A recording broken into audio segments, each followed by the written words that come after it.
கிறிஸ்தவுக்குள் பிரியமான தேவனுடைய ஜனமே, இவ்வேளையிலே அவருடைய பாதப்படியிலே அமர்ந்து அவருடைய வேத பகுதியை தியானிக்க பரிசுத்த ஆவியானவர் நமக்கு உதவி செய்தபடியினாலே அவரை நன்றியோடு கூட ஸ்தோத்திரிப்போம். கர்த்தருடைய கிருபையினாலே, அவருடைய இரக்கங்களினாலே இந்த நாளையும் கூட அவர் நமக்கு ஆயுசு நாட்களாக கூட்டி கொடுத்த அவருடைய நன்மைக்காய், கிருபைக்காய், தயவுக்காய் அவருடைய பரிசுத்த நாமத்துக்கு கொடான கோடி கோடி நன்றி. இதோ இந்த 9வது நாளை கூட கர்த்தர் நமக்கு காண்பித்த அவருடைய மற்றில்லா நன்மைகளுக்காக, தயவுக்காக கொடான கோடி ஸ்தோத்திரம். இந்த நாளையும் கூட ஆயுசு நாட்களாய் நமக்கும் நம் குடும்பத்திற்கும் அவர் கூட்டி கொடுத்த தயவுக்காய் அவருக்கு நன்றியோடு கூட ஸ்தோத்திரத்தை ஏறெடுப்போம். இந்த நாளை காணக்கூடாமல் எத்தனையோ ஆத்துமாக்கள் மறைந்திருக்கிறார்கள். இரவிலே படுத்து காலையிலே எழுந்திருப்போம் என்ற நிச்சயம் மனிதனுக்கு கிடையாது. ஆனாலும் கூட அவருடைய இரக்கங்களினாலே நம்மளை முடிசூட்டி பாதுகாத்து இம்மட்டும் வழி நடத்தின தேவனுக்கு நாம் நன்றி உள்ளவர்களாக அவருடைய பாதப்படியிலே நிலைத்திருப்போம்.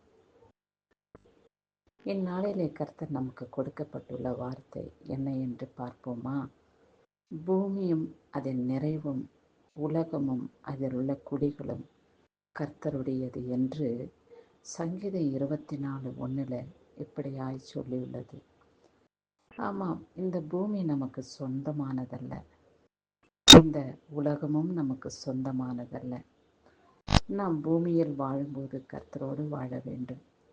நாம் மரிக்கும் பொழுது கர்த்தரோடு ஜீவிப்போம் என்ற விசுவாசத்தின் நம்பிக்கையிலே பரிசுத்தமாய் நாம் நிலைத்திருக்க வேண்டும். இந்த பூமியிலே நாம் சம்பாதிக்கிற எல்லா விதமான பொருட்களும் நம்ம கூட கொண்டு செல்வதில்லை. மண்ணினாலே எடுக்கப்பட்ட நாம் மண்ணுக்கே திரும்ப போகிறோம். இந்த மண்ணுக்கு திரும்பும் பொழுது நாம் ஒன்றும் கொண்டு போவதில்லை என்பது நிச்சயம் அல்லவா? இதை நாம் உணர்ந்து நாம் வாழும் பொழுது எந்த விதமான பாவ காரியங்களையும் செய்ய நம்ம இருதயம் இடங்கொடாது. நம் இருதயம் கர்த்தருக்கு பயப்படக்கூடிய இருதயமாய் காணப்பட வேண்டும். அவர் நம்மை கண்காணிக்கின்றார். அவர் நமக்கு கொடுக்கப்பட்டுள்ள இந்த பொருள்கள் எல்லாம் நமக்கு சொந்தமானதல்ல. நம்முடைய ஜீவன் மாத்திரம் அவருக்கு சொந்தமே. அவருக்கு சொந்தமான நம்முடைய ஜீவனை நாம் பரிசுத்தத்தோடு காத்து கொள்ள வேண்டும். நாம் பரிசுத்தத்தோடு அந்த ஜீவனை காத்து கொள்ளும் பொழுது நம்முடைய ஆத்துமா அவருடைய சன்னிதானத்திலே போய் சேரும். அவர் பாதப்படியிலே அமர்ந்து தேவ தூதர்களோடு கூட சேர்ந்து நாம் தேவனை துதிக்கிறதிலும் ஆராதனை செய்கிறதிலும் நிலைத்திருப்போம். அவ்விடத்திலே நமக்கு பசியும் இல்லை, வேதனை இல்லை, துக்கம் இல்லை, துயரம் இல்லை, பொல்லாத மனிதர்களுடைய தீங்கு இல்லை, பிசாசியின் சோதனைகள் நம்மை தொடுவதில்லை. அப்படிப்பட்ட பரிசுத்தமான இடத்திலே நாம் வாழ வேண்டும் என்றால் நம்முடைய ஆத்துமாவை பரிசுத்தத்தோடு காத்து கொள்ள வேண்டும். நம்ம ஆத்துமா பரிசுத்த பாதையிலே நடவாதபடி சாத்தான் மனிதர்கள் மூலமாய் நமக்கு எத்தனையோ விதமான இக்கட்டுகளை, சோதனைகளை, வேதனைகளை, துக்கங்களை, தேவனை மறுதலிக்கக்கூடிய, தேவனை தூஷிக்கக்கூடிய சூழ்நிலைகள் சாத்தான் மனிதன் மூலமாய் நமக்கு கொண்டு வருவான்.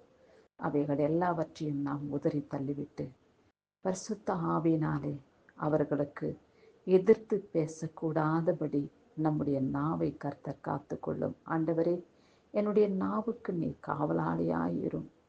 என் நாவை நீர் பொல்லாப்பு செய்கிறவர்களுக்கு விரோதமாய் நாங்களும் எழும்பாதபடி எங்களை பரிசுத்தத்தோடு காத்து கொண்டு எங்களுடைய ஆத்துமா உம்மிடத்திலே பரிசுத்த மகிமையோடு நாங்கள் உம் அண்டையிலே சேர எங்களுக்கு கிருபை காட்டும்.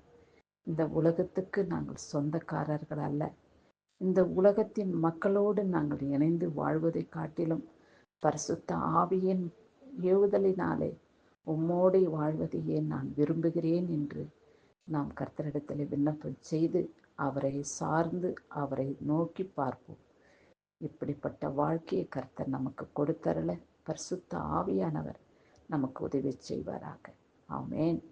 கிறிஸ்துவுக்கே மகிமை உண்டாகட்டும்.